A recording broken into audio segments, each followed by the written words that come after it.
many times do we find ourselves doing things for the approval of other people instead of for the glory of God? How many times do we seek the praises of men instead of the praises of the Lord? How many times do we compromise our convictions instead of standing our ground with our faith?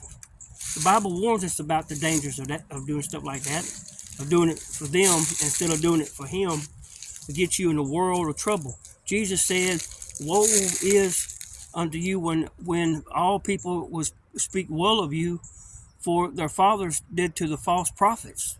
And so He also said, "Beware of practicing your righteousness before other people in order to be seen of them, for you will have no reward from your Father in heaven." So I'm just reminding you that's very, doing it for them, instead of Him, is a pretty serious matter. Very dangerous things. There's just some consequences for your spiritual life along the way. And it can lead to being a hypocrite. It can lead to pride, losing your reward. It can hinder your relationship with God. And, and our obedience, our wholehearted devotion to Him. And, Bible says that it wasn't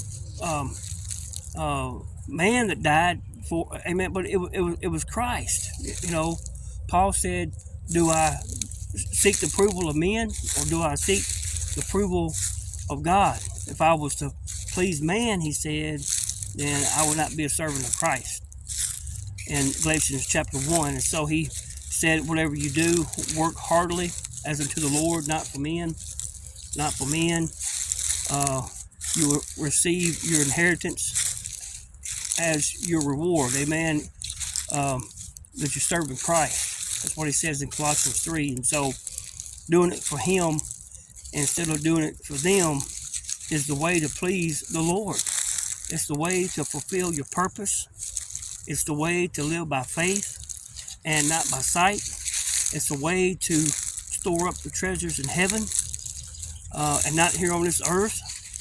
Amen. It's the way to experience God's grace, to experience His power, experience His joy in your life. Amen. So let's don't do it for them.